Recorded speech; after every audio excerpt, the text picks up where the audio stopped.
Yes ma'am. Okay class, हम इस chapter के ऑलमोस्ट एंड पे आ गए हैं. मैं just minute, I will go to the end only first. या we are almost at the end. 1 minute. हमने लास्ट टाइम साइटोस्केलेटन कर लिया था, राइबोसोम कर लिया था. I am just doing a minor recap. Correct. Chloroplast किया था, बहुत इंपॉर्टेंट. माइटोकॉन्ड्रिया किया था हमने, इफ यू रिमेम्बर. ये देखिए, आई am just doing a recap. Okay, ठीक है क्लास. तो अब मैं आगे बढ़ूं. आप स्ट्रेट यहाँ पे आ coming.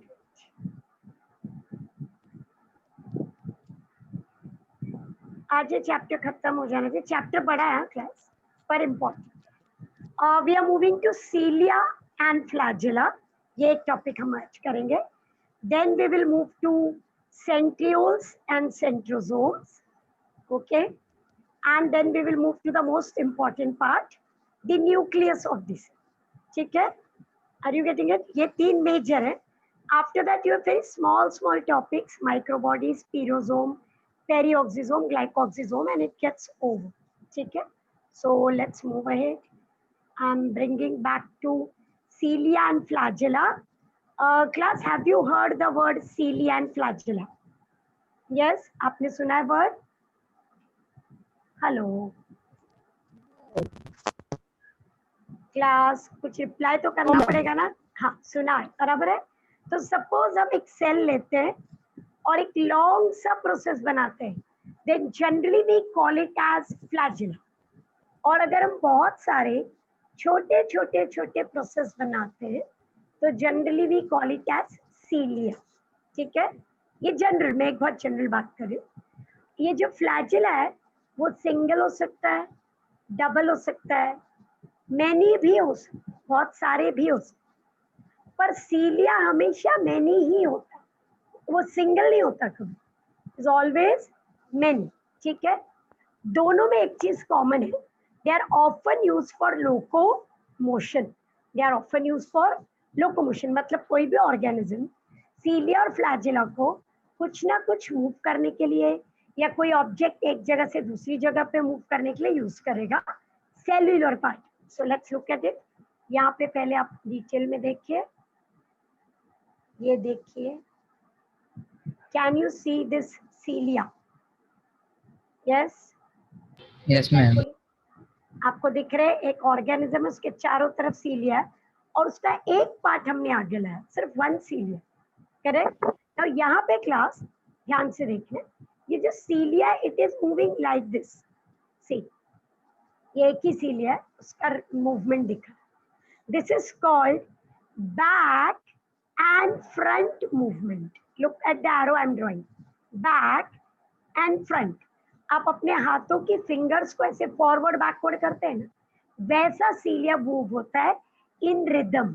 In rhythm. I again repeat, cilia will move. ये देखिए, बैक से फ्रंट आया और फ्रंट से वापस बैक.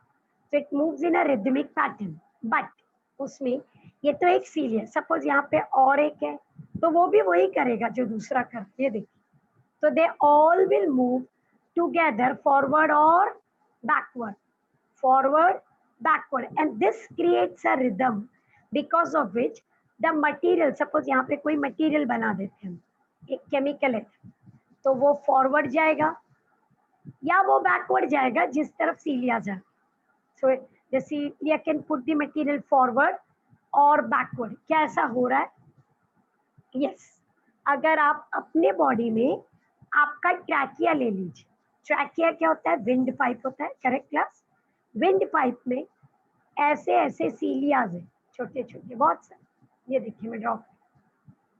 ठीक है, आपका विंड पाइप में ऐसे सीलियाज जो ऊपर की तरफ कर रहे हैं. How are they beating? Forward, ऊपर की तरफ. तो सपोज यहाँ पे कुछ कचरा आ जाता है तो वो विंड पाइप से बाहर निकल जाता है बिकॉज ऑफ सीलिया. अब मैं बनाती हूँ फूड पाइप जिसमें से खाना अंदर जाए. ये फूड पाइप है. आपने मुंह में खाना डाला, फिर आप उसको प्रेस करके अंदर डालते हैं ऐसे, करेक्ट, अपनी जीभ से आप उसको प्रेस करते हैं, करेक्ट, टंग से। अब वो सीलियाज नीचे की तरफ बीट हो रहे हैं, तो खाना वो आराम से नीचे चला जाए, क्योंकि सीलियाज आर बीटिंग डाउनवर्ड, हमें कुछ एफर्ट नहीं करना। So cilia's help in putting the material inward, outward, forward, backward by rhythmic beating. ठीक है? Are you understanding? तो ये तो हो गई हमारी बॉडी, पर हम तो मल्टी सेल्यूलर है। ये जो ऑर्गेनिज्म इधर ड्रॉ किया हुआ है, दिस इज अ पैरामीशियम।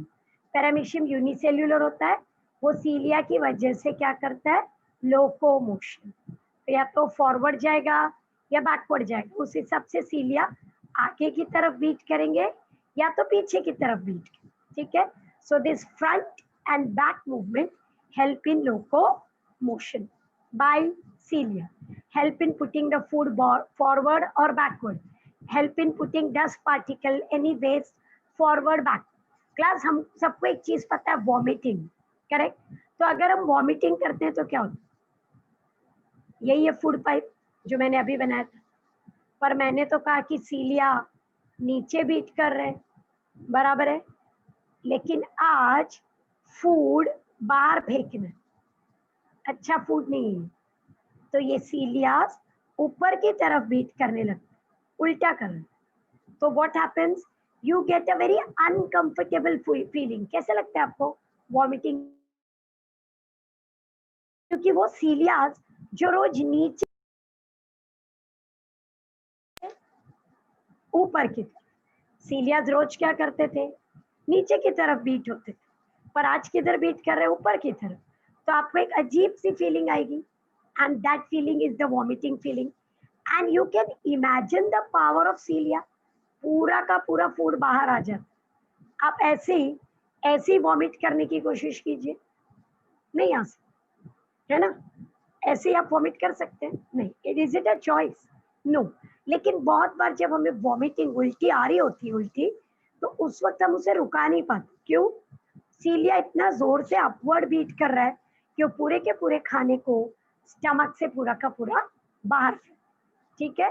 तो ये रहा सीलिया, लेकिन हमें इसके साथ में क्या पढ़ना है, फ्लैजिला, साथ में क्या पढ़ना है हमें, फ्लैजिला। तो ये देखिए फ्लैजिला, अब मैं फ्लैजिला पे कॉन्सेंट्रेट करती हूँ, ये थोड़ा सा डिफरेंस था दोनों में, ये भी, ठीक है। फ्लैजिला आपको हमने पहले ही बोला कि होगा, सिंगल होगा, करेक्ट। यहाँ पे आई जस्ट ड्रॉन इट, ये रहा फ्लैजिला। क्या ये फॉरवर्ड बैकवर्ड कर रहा है, नहीं, वो ऐसे मूव कर, ओके। सपोज आपके हाथ में यू नो, सपोज आप टांगा चला रहे हैं, तो आपके हाथ में घोड़े को विप करने के लिए एक विप होती है, चाबुक, करेक्ट, उसको आप कैसे चलाते हैं, वैसा फ्लैजिला हिल, ऐसे, और इसको बोलते हैं फ्लैजिलरी मूवमेंट। इट प्रोपेल्स, ये देखिए वर्ड प्रोपेल्स, ऐसे वर्लिंग मूवमेंट, ऐसे ऐसे ऐसे, वो एक तरफ से फॉरवर्ड और बैकवर्ड नहीं जा सकता सीलिया के, ठीक है। Are you getting it. अब फ्लैजिला में भी देखिए, ये एक ही फ्लैजिला दिखाया गया, बट सेम फ्लैजिला दूसरे भी हो सकते हैं, मतलब मल्टी भी हो सकता है, correct. It can be triflagellate also, biflagellate also, but generally flagellas are used for locomotion by unicellular organisms। क्या आपके बॉडी में फ्लैजिला है कहीं पे, सोचिए क्लास, आपके पास फ्लैजिला है आपके किसी सेल के पास, think about it, yes, okay, Riddhi says yes, can you give me example, Riddhi? Riddhi आपका आंसर सही है, example.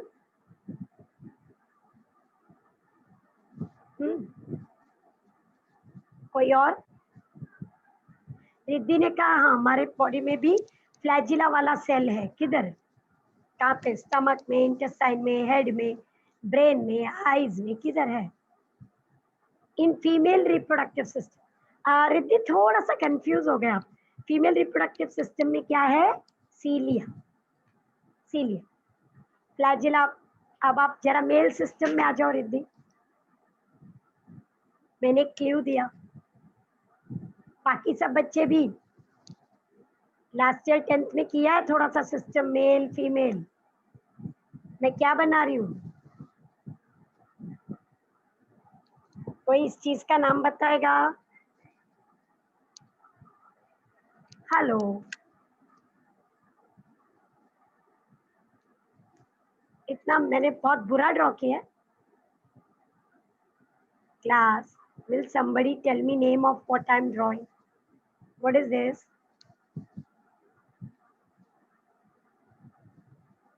What is this?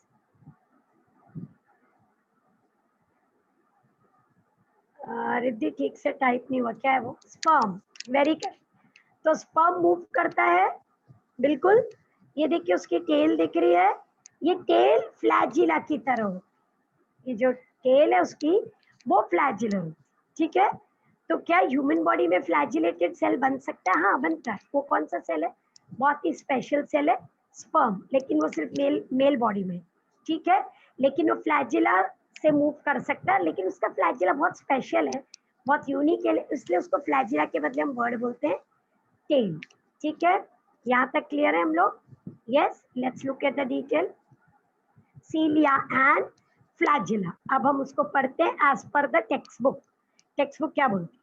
They are fine hair like membrane bound protoplasmic outgrowth. Protoplasmic मतलब cell के cytoplasm से ही वो बाहर आ रहे, ठीक है, वहीं से आगे आ रहे। ऑन द फ्री सरफेस, ये सेल है तो उसके अंदर नहीं आता फ्लैजिला, ये सेल के अंदर सीलियाज नहीं होते, उसमें से बाहर निकलते फ्री सरफेस, ठीक है। They generate a current in the fluid medium for passage of material and locomotion. वो अपने मूवमेंट से एक फ्लूइड में करंट क्रिएट करेंगे, करंट यानी वेव्स, और उससे वो मूव होगा या तो कोई मटेरियल मूव होगा। Cilias are small many, correct. They act like oar, जैसे नाव का चप्पा कैसे चलता है वैसे सीलिया चलता है, करेक्ट, सारे के सारे एक साथ, तब वो नाव आगे बढ़ेगी। Flagella are long and few, cilia are small many, flagella are long and few. Are you getting it? Yes, इतना क्लियर है? श्योर? Yes ma'am. अब आगे बढ़ते हैं। यस फीलिया और फ्लैजिला, अब जब भी हम ड्रॉ करते हैं हम तो एक ऐसा धागा बना देते बस, इजंट इट? हर बार हमने ऐसा कुछ बना दिया, लेकिन उसके अंदर क्या है? स्ट्रक्चर ऑफ सीलिया एंड फ्लैजिला, दोनों का स्ट्रक्चर सिमिलर है, इसलिए दोनों को एक साथ ड्रॉ किया, ठीक है, एक ही साथ एक्सप्लेनेशन होगा दोनों का।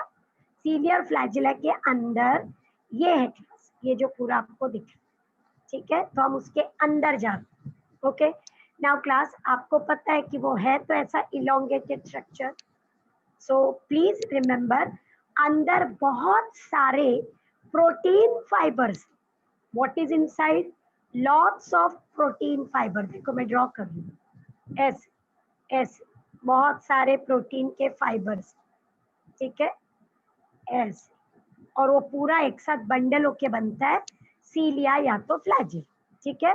अब वो प्रोटीन फाइबर ऐसे ही नहीं जैसे मैंने बना दिए, उनका एक स्पेशल अरेंजमेंट, उनका एक स्पेशल अरेंजमेंट है, and that is called as axoneme. Please look at this, axoneme. Axoneme is the special arrangement. What is that special arrangement? ये देखिए, आई एम शोइंग यू, यहाँ पे, यहाँ पे ज्यादा प्रॉपर दिखे, ये देखिए, ये जो डायग्राम है अभी, ये एक्सोनिमा का डायग्राम है, and you all will look at it very carefully. Axoneme has how many?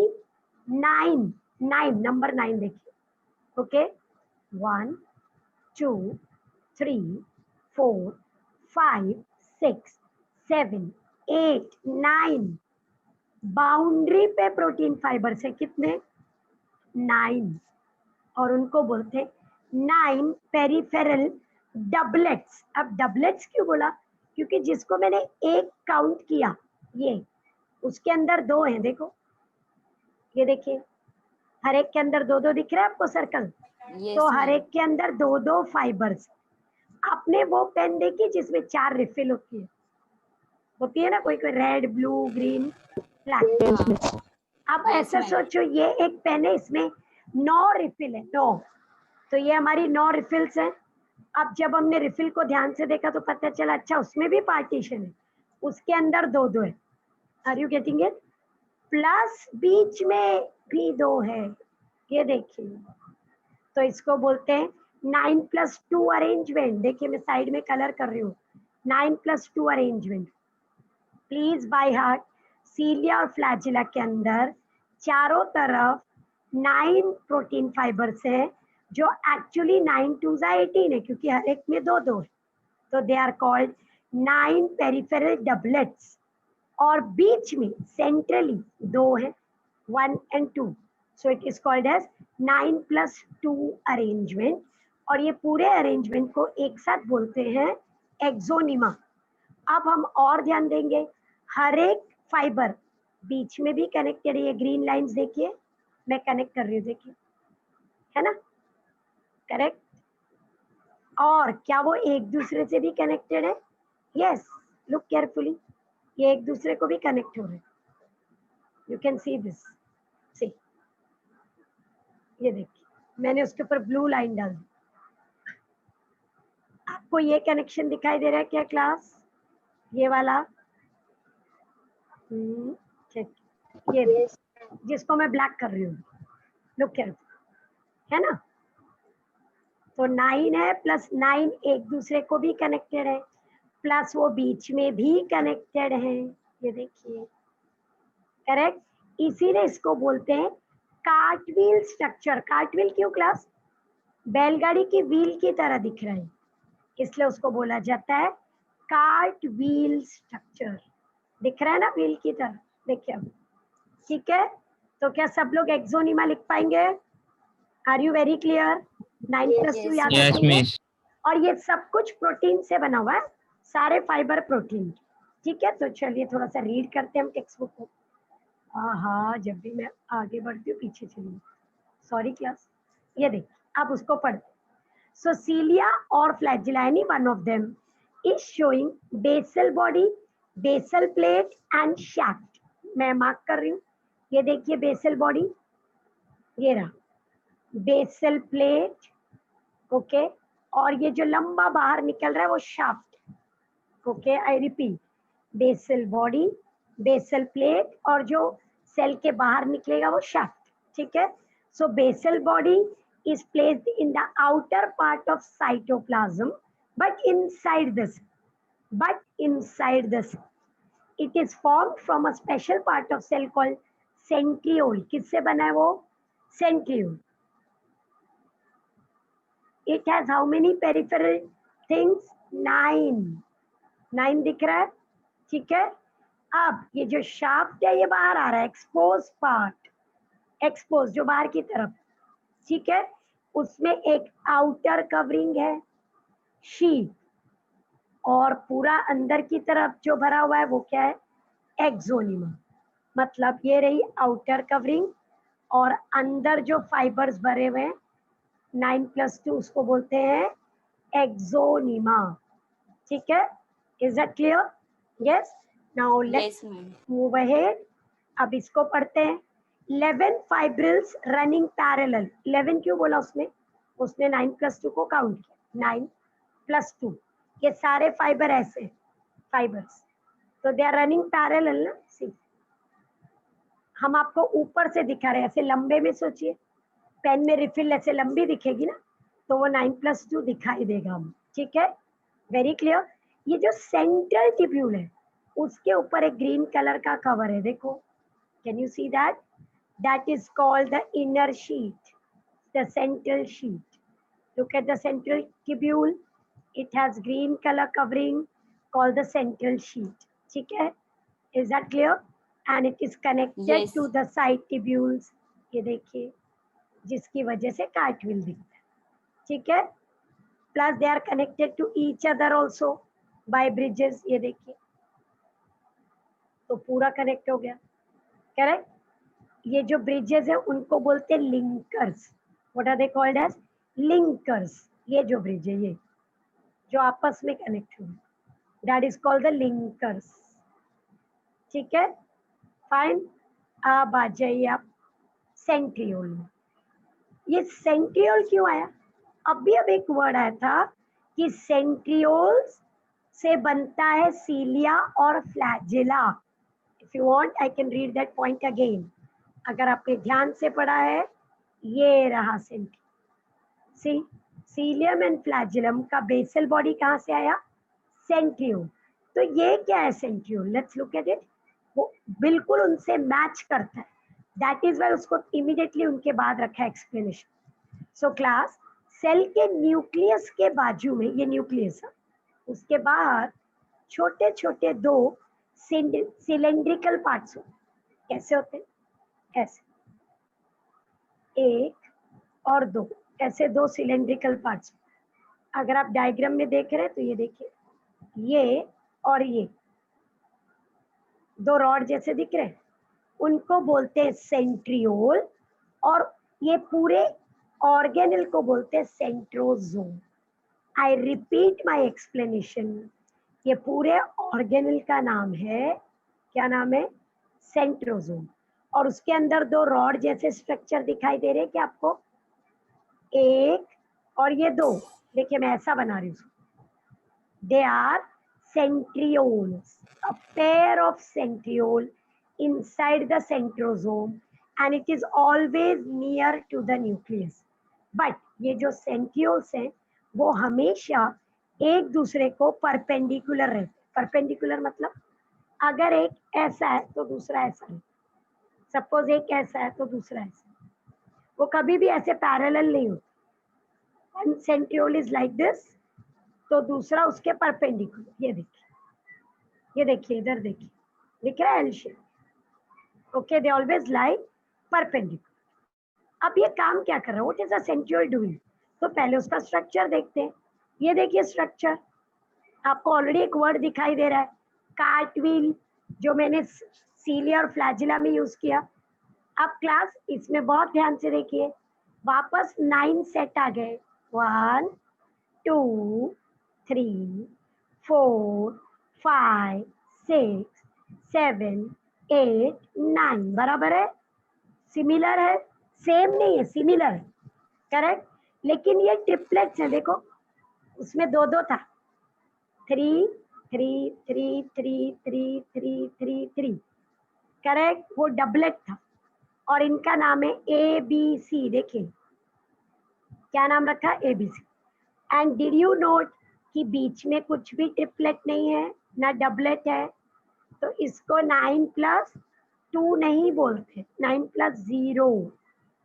9, nobody in the center, but still they are connected to the center, and that central connection is the hub.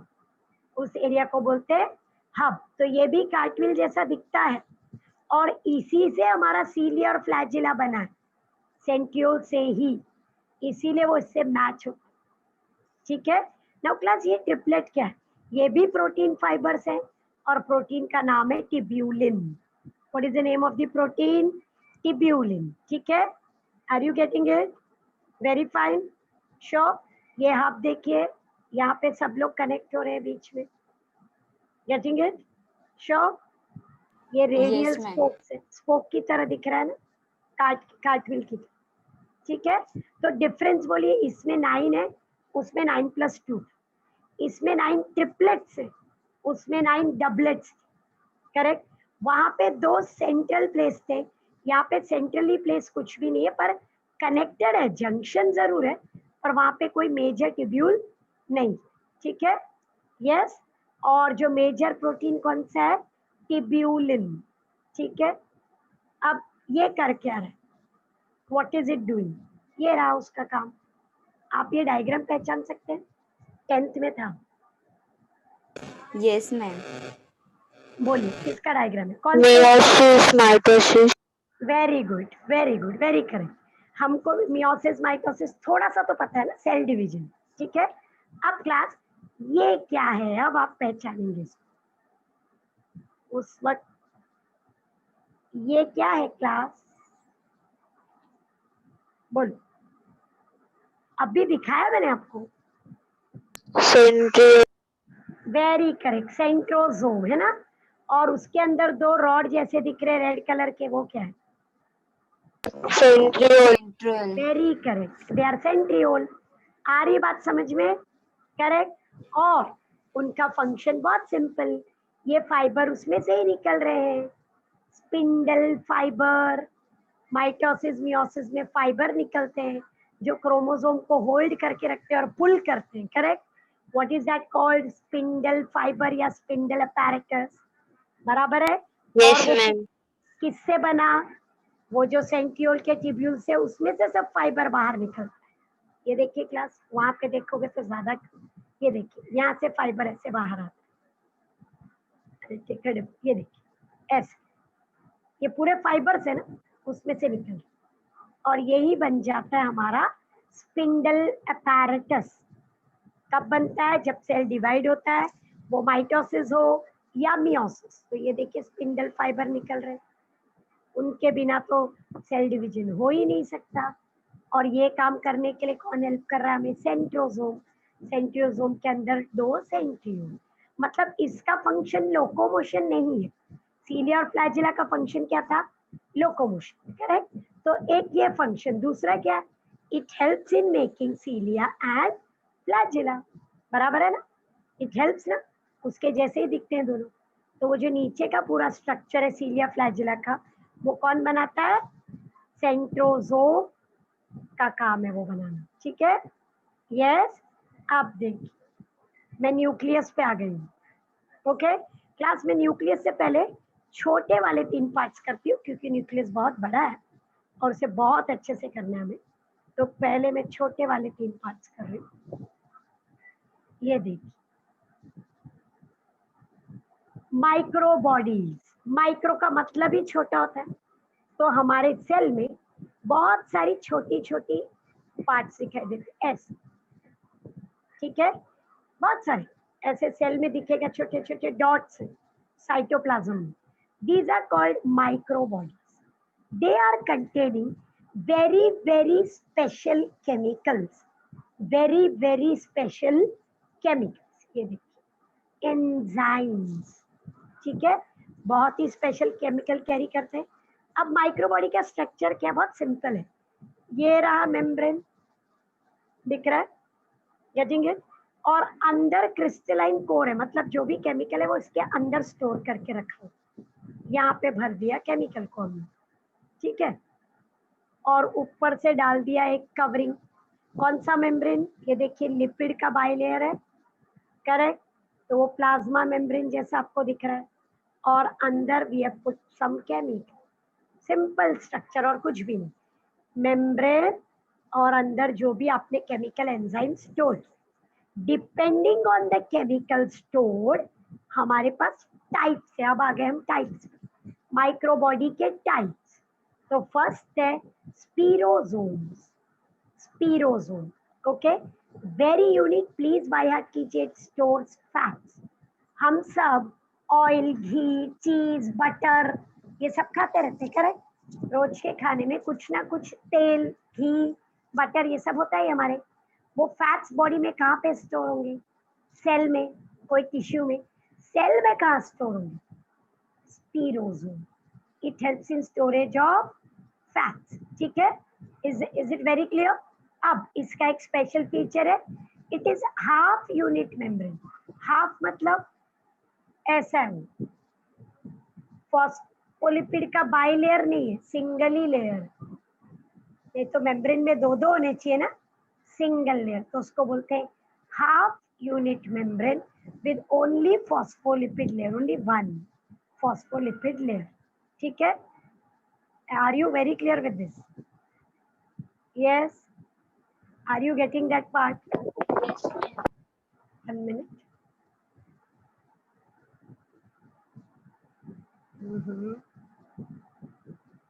ये देखिए। ठीक है, आप यहाँ पे आ जाइए। स्पीरोसोम fats के लिए बाय हार्ट किया आपने। पेरीऑक्सीसोम दूसरा टाइप्स, दूसरा माइक्रोबॉडी का ही टाइप्स। ठीक है, उसमें बहुत स्पेशल एंजाइम्स हैं to remove hydrogen. Can you give me name of this reaction? जब आप हाइड्रोजन को रिमूव कर, उसको क्या बोलते? थोड़ा सा मैंने डिफिकल्ट पूछ लिया, ऐसे आना चाहिए आपको। ये एक केमिकल है, इससे हाइड्रोजन को रिमूव किया गया। केमिस्ट्री हाइड्रोजन डेफिशिएंट, नहीं, मतलब मैं रिएक्शन का नाम देखिए। Hydrolysis, no no no, hydrolysis water पे आ गया।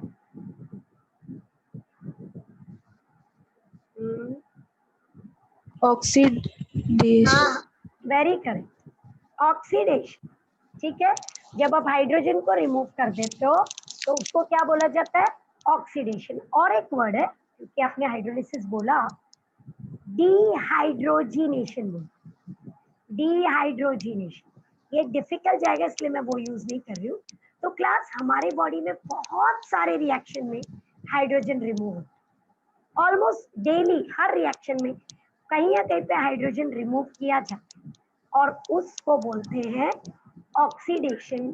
सो पेरिऑक्सीजोम के पास स्पेशल एंजाइम है विच हेल्प इन ऑक्सीडेशन। ठीक है, am I very clear? So it contains special enzyme for oxidation. जब भी ये रिएक्शन होता है तो क्या होता है? हाइड्रोजन परऑक्साइड बनता है। क्या बनता है?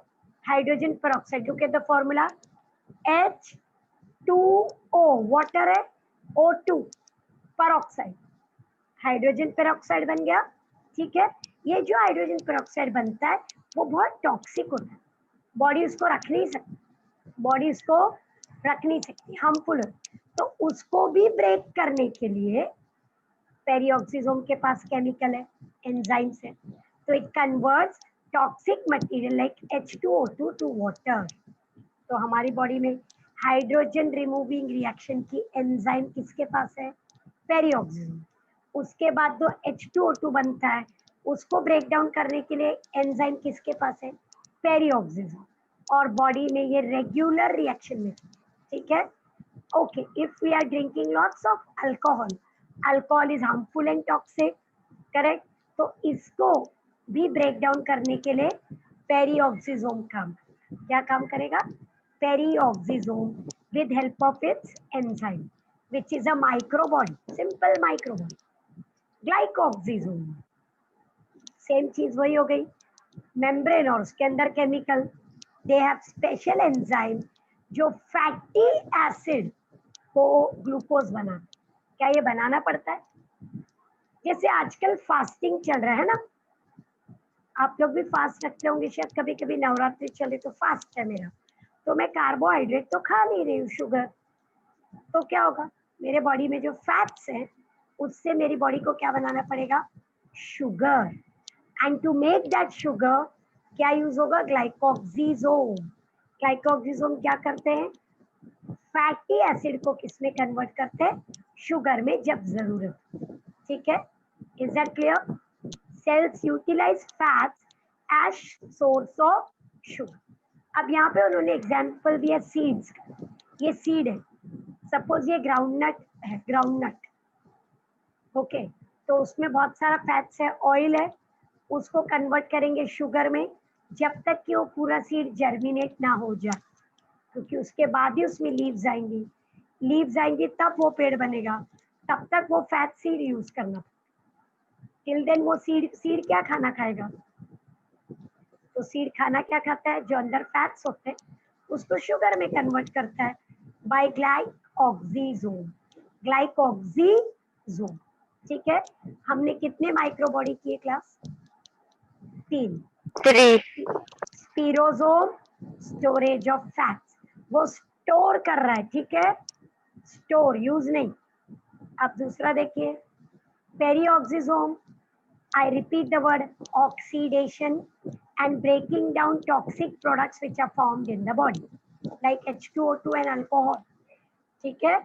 और फिर हम ग्लाइकोक्सिजोम में जो स्टोर्ड फैट्स को शुगर में कन्वर्ट करता है जब जरूरत हो। तो हमने 3 माइक्रोबॉडीज, ठीक है। Is it very clear class? Are you sure about it? तो अब मैं जाऊंगी न्यूक्लियस में फुल क्लियर। न्यूक्लियस हमारा last part of the chapter बाकी है, structure of the eukaryotic nucleus. ठीक है class, are you very clear? मैं शुरू करूं न्यूक्लियस? Yes, ma'am. ठीक, now class just give me a minute. Nucleus मैं आपको पहले बोर्ड पे दिखाना चाहती हूँ क्योंकि ऐसे आपको डायरेक्टली क्लियर नहीं होता। Just give me a minute, I just connect to the black board.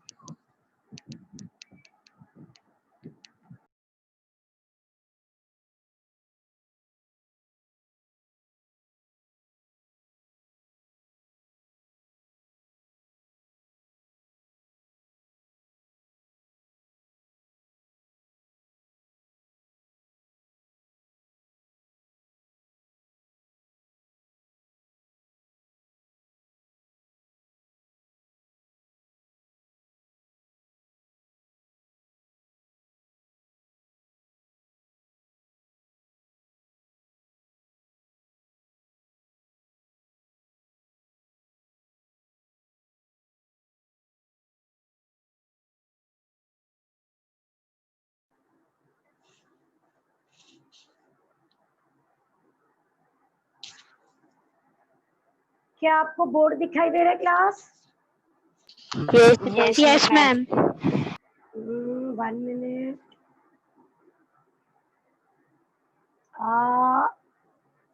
मैं नजदीक ला रही हूँ थोड़ा सा। Okay, is it clearly visible? Yes, ma'am. Yes, ma'am. Yes, ma'am. आपने नहीं? Hello, ma'am, you are not audible. हाँ वही मैंने कहा, मैंने ईयरफोन निकाला, बिल्कुल आवाज नहीं आ रही। काफी लो है। ओके, लो है, फिर मुझे देखना पड़ेगा। 1 मिनट, मैं 1 मिनट उसको ठीक से लगा।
हेलो क्लास, अभी साउंड आ रहा है क्या? Yes, ma'am. Yes, ma'am. Yes, ma'am. Fine. So I'm putting the nucleus on the board. Class में बोर्ड पे इसलिए जा रही हूँ कि आपको न्यूक्लियस ड्रॉ करने आना चाहिए। It's very very important. और जो हमारे टेक्स्ट बुक में डायग्राम है वो 3D है, आपको पेज पे 2D ड्रॉ करना होता है, ठीक है? So any nucleus is like this. ये देखिए, okay, most of the time circular, fine, पर यहाँ पे गैप्स है बीच। ठीक क्लास, मैंने थोड़ा सा इरेज कर दिया। Okay, so this is the nuclear membrane which is double। देखो मैंने डबल किया उसको, look carefully, it is not single, it is double, so I'm making it double।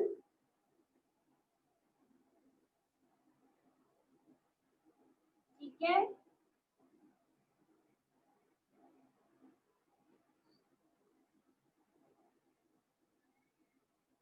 ठीक है, फाइन।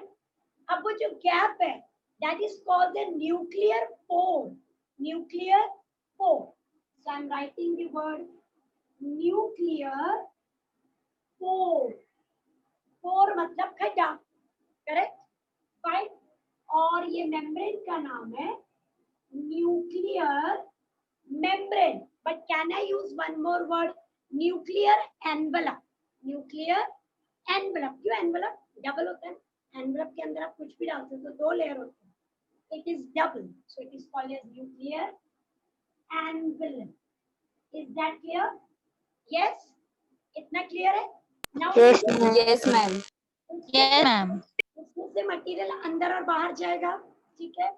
पर ये जो अंदर बाहर कोई भी आएगा कोई भी जाएगा नहीं, यहाँ पे एक स्पेशल रिंग होती है विच इज कॉल्ड एन्यूलाई।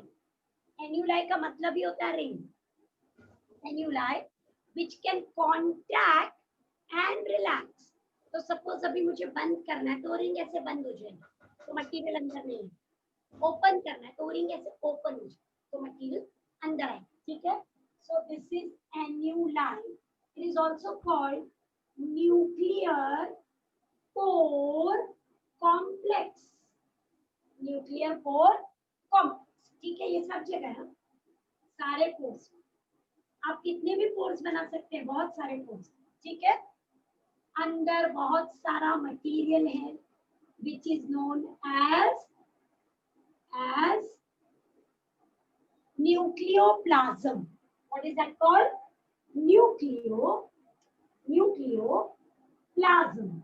जैसे साइटोप्लाज्म होता है वैसे ही क्या होता है हमारे पास, न्यूक्लियो, ठीक है।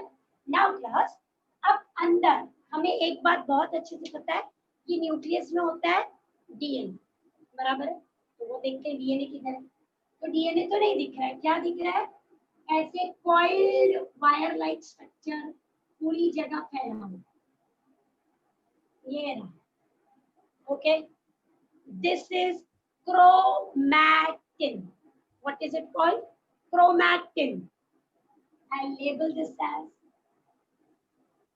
chromatin fibers. You can call it as chromatin network, chromatin reticulum, कुछ भी चले। chromatin fiber, chromatin network, chromatin reticulum या सिंपल chromatin, उतना भी चले, ठीक है। तो ये रहे हमारे chromatin fiber। अब क्लास हमने अंदर देखा एक थोड़ा सा डार्क जैसा एरिया देखा, सपोज यहाँ this, it was looking little darker, ठीक है। this is nucleolus, न्यूक्लियस के अंदर न्यूक्लियस नहीं, nucleolus. So we will label this as nucleolus, ठीक है। What is it? न्यूक्लियस के जितने भी प्रोटीन्स, न्यूक्लियर प्रोटीन वो न्यूक्लियोलस में, ठीक है। अब ये क्रोमैटिन फाइबर मैं बाहर निकाल रहा हूँ, ऐसे में वो थ्रेड को बाहर निकाल, तो ठीक है। देखते हैं क्या दिखता है, ये देखिए मैंने यहाँ से निकाला एक फाइबर, तो वो ऐसा दिखता है।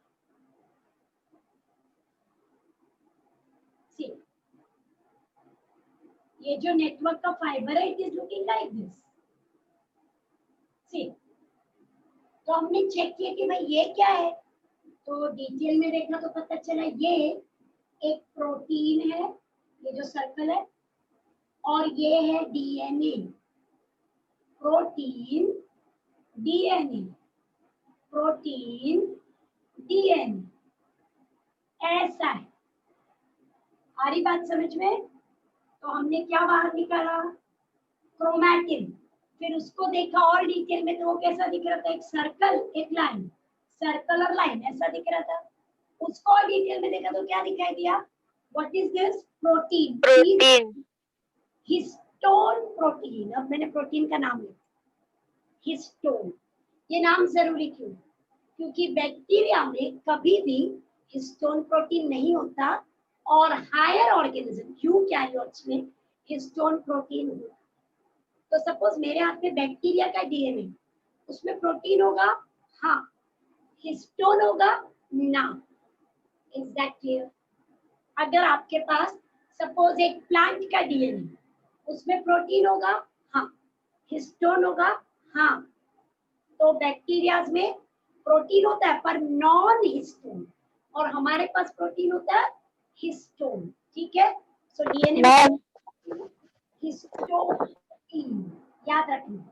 और ये जो कॉइल स्ट्रक्चर है ये हमारा डीएनए, ठीक है। इसी को ढूंढ रहे थे हम एक्चुअली, लेकिन क्लास जब और ध्यान से देखा तो ये पता चला डीएनए इसके ऊपर कॉइल्ड है, ये ऐसे बनना चाहिए। Is that clear? प्रोटीन के ऊपर से डीएनए कॉइल होके आ गया, ठीक है, are you getting that much? Yes. अब हमने इसी फाइबर को जो पूरा फैला हुआ है पूरा बांध दिया, उसका एक बंडल बना। तो मैं यहाँ पे बंडल बना दूँ, यही फाइबर पहले तो मैंने बाहर निकाला, अब इस फाइबर को सपोज नीचे फैल गया, आपने उठाया और उसका एक बंडल बना। तो चलिए बंडल बना, क्या बनेगा, आपको क्या लगेगा?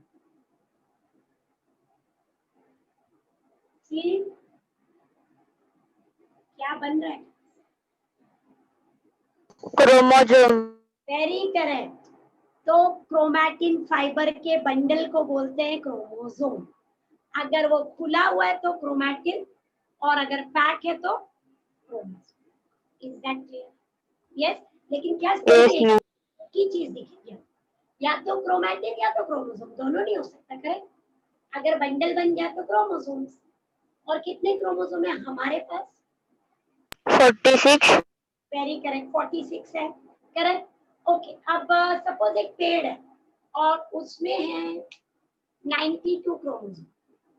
ओके, एक छोटा सा कीड़ा है, उसमें है 10 क्रोमोसोम। मैं एक जनरल बात कर रही हूँ, ओके? तो does it matters is number of chromosome indicating something?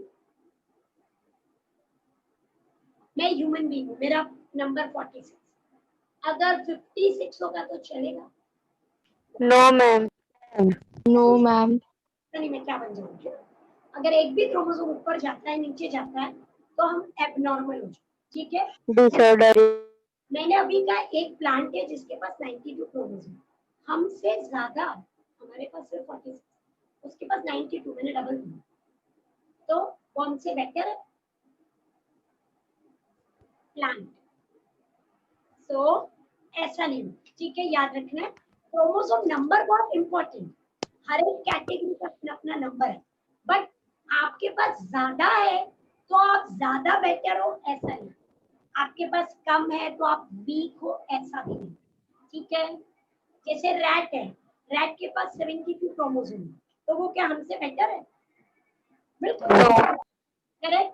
तो number of chromosome does not indicate superiority, it does not indicate something great. Are you getting it? It is important कि आप human हो तो आपका number 46 ही चाहिए, लेकिन उसका मतलब ये नहीं कि आप क्रोमोसोम नंबर 20 वाले से बेटर हो। Are you understanding? देखो क्लास, एक फर्स्ट स्टैंडर्ड के बच्चे के पास सपोज मैं उसको बोलती हूँ एक पोएम सुनाओ, तो केजी के बच्चे क्या करते हैं? एक पोएम बोलने तो वो हमको कम से कम 5-6 पोएम सुना देते हैं ना, एकदम उनको सब आती है पोएम। और मैं अभी आपको बोलूँ कि वो एक 10th स्टैंडर्ड की पोएम सुनाओ, तो क्या होगा? मोस्टली आपको नहीं होगा। होगा क्या? No ma'am. बहुत मुश्किल है ना, पर आपको शायद अपनी केजी की पोएम अभी भी याद है, करेक्ट? तो क्या होता है, वो जो नंबर ऑफ पोएम थी केजी में वो बहुत इजी थी, राइम स्कीम थी, तो याद। अभी 10th में 11th 12th में पोएम जैसी लगती नहीं, उसमें इतने सारे मीनिंग होते हैं, इतनी कॉम्प्लेक्स होती है, राइम स्कीम भी नहीं होती ठीक से, नहीं क्या? उसका हर एक वर्ड मैच भी नहीं होता बहुत बार। तो क्या आपकी पोएम इजी है? नहीं, आपको एक ही आती है पर वो डिफिकल्ट हो सकता है। तो क्लास, क्रोमोसोम नंबर ज्यादा है कोई बात नहीं, उसमें प्रोटीन कौन सा है, उसमें मैसेज कौन से, जीन्स कौन से? तो what is in the genes that decides the importance. Are you getting it? मेरे पास 46 क्रोमोसोम है, पर उसमें जीन्स कौन से, उससे मैं कॉम्प्लेक्स या सिंपल। मेरे पास फर्स्ट स्टैंडर्ड की 15 बुक, फर्स्ट स्टैंडर्ड, और आपकी एक बुक है बायोलॉजी, कौन सी इजी होगी? First standard. भले ही 15 हो लेकिन इजी होगी ना, और बायोलॉजी की बुक टफ होगी। So what is it? Not the number, अंदर का मैटर क्या है, तो क्रोमोसोम के अंदर जीन्स क्या है, that decide whether you are complex और सिंपल। तो क्रोमोसोम के अंदर क्या होते हैं? Genes. What is this? Chromosome. You know now it is made up of DNA, और DNA के छोटे छोटे फ्रेगमेंट्स को बोलते हैं जीन्स, जिससे कुछ ना कुछ मैसेज कन्वे हो, ठीक है। लेकिन हम डीएनए और जीन्स में जाएंगे 12th, 11th में हमको सिर्फ यही तक करना है। 12th में हम जाने वाले हैं व्हाट इज डीएनए पूरा स्ट्रक्चर, व्हाट इज जीन पूरा structure, how it works in detail, ठीक है। फिलहाल हमें करें ये जो कॉइल मैंने किया ना, कॉइलिंग, उसको मैं जरा यहाँ पे कर दूं। ये देखो, ये कॉइलिंग कहीं कहीं पे लाइट है, कहीं पे बहुत ठीक है, देखो दिख रहा है, कहीं पे ज्यादा कहीं पे कम दिखा आपको, यहाँ पे दिखा, Yes. ठीक है। तो जहाँ पे कम है उसको बोलते हैं यू, और जहाँ पे ज्यादा है उसको बोलते हैं hetero. You chromatin and heterochromatin, you chromatin और हेट्रोक्रोमैटिन। तो जो यू क्रोमैटिन है, यू का मतलब होता है ट्रू, वो एक्टिव होता है और जेनेटिक होता है, ओके। और हेट्रो क्या होता है, इनएक्टिव और उसमें जीन्स नहीं होते। यू क्रोमैटिन कैसा होता है, एक्टिव, और उसमें क्या होते हैं, जीन्स, ठीक है। और जो हेट्रो होता है वो इनएक्टिव होता है, वो बहुत टाइटली कोएड होता है, कुछ काम नहीं करता। जैसे सपोज ये मार्कर रोज यूज में, तो मैं इसको ऐसे सामने रखूंगी, पर अगर ये रोज यूज नहीं होता तो हम इसको क्या करेंगे, पैक करके रख देंगे। तो ये देखिए पैक किया हुआ है, इसकी जरूरत नहीं पड़ती जाती। और ये जो खुला है, लूज है, वो यू क्रोमैटिन है, वो यूज में, ठीक है। तो जो कॉइलिंग है वो सेम नहीं होती, somewhere it is more, somewhere it is less, somewhere it appears dark, dark कौन सा रहेगा, hetero, and somewhere it appears light, वो कौन सा रहेगा, यू। और euchromatin is always active and it carries more and more genes, ठीक है। It carries more and more genes, ठीक है। तो आपकी बॉडी में काम कौन सा पार्ट कर रहा है, you chromatin. But you will be surprised, you chromatin maximum कितना होता है, 5%, और 95% क्या है, हेट्रो, Hetero. करेक्ट। वो किसी काम का नहीं है, फिर भी वो 95 है। और यू क्रोमैटिन सबसे ज्यादा काम क्या, पर वो कम है। तो ऐसा क्यों है, जो यू क्रोमैटिन है ना, वो डैमेज नहीं होना चाहिए, इसलिए उसके चारों तरफ ऊपर नीचे हेट्रो पूरा ऐसे इधर उधर है, ताकि वो डैमेज ना हो। Are you getting? आपने कोई डेलिकेट चीज मंगाते हैं ना, हेलो तो पार्सल, तो वो अमेज़न वाले कैसा पैक करते हैं उसको, इतने सारे थर्माकोल में या पेपर में या कुछ स्पेशल पैक, तो कचरा कितना निकलता है, चीज है उसके आजू बाजू में बहुत कचरा है, वो कचरा हेट्रो है, लेकिन पैकिंग के लिए चाहिए, करेक्ट। लेकिन पैकेजिंग के लिए वो बहुत जरूरी है। Is that clear? Yes, are you understanding this part? Sure. Yes. Of nucleus are, so you have to remember this. Are you getting? Can you write it as a 4-mark answer? Board पे देखिए और मुझे बोलिए, 4 mark के लिए लिख पाएंगे with diagram? Yes, miss. Diagram का आपको 1.5 मार्क मिलेगा, 1.5।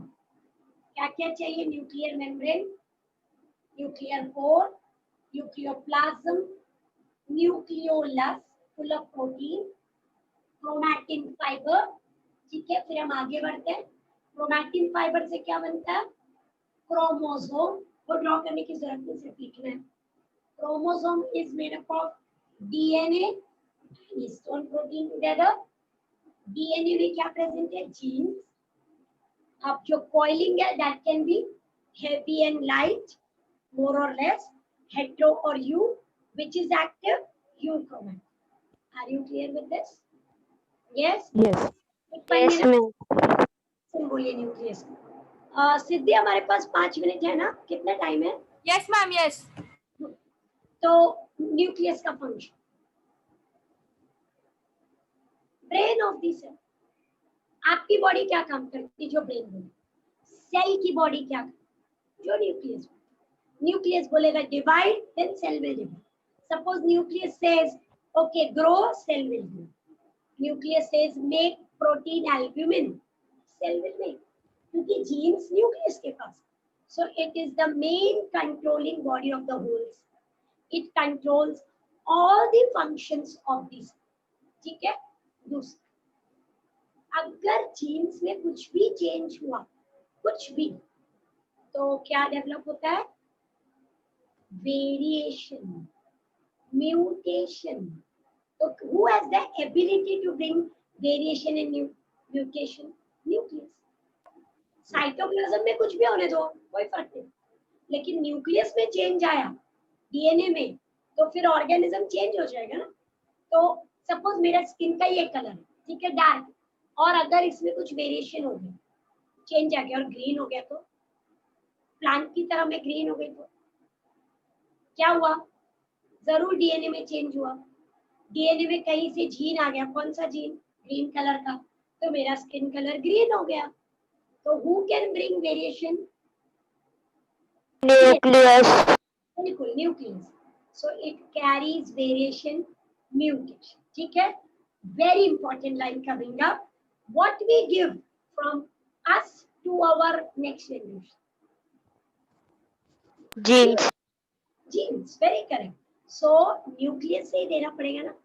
So nucleus carries hereditary material which passes from one generation to the next. Correct? Nucleus carries the hereditary material, that is genes. You can use genes word, you can use DNA, you can use even chromosome. ठीक है, जो हम एक generation से दूसरे को देते. आपके पेरेंट ने आपको क्या दिया? जीन्स. यस. मम्मी ने कितने क्रोमोसोम दिए? 23. Very correct. और पापा ने भी करेक्ट. 23. मिक्सचर होके आप बन गए.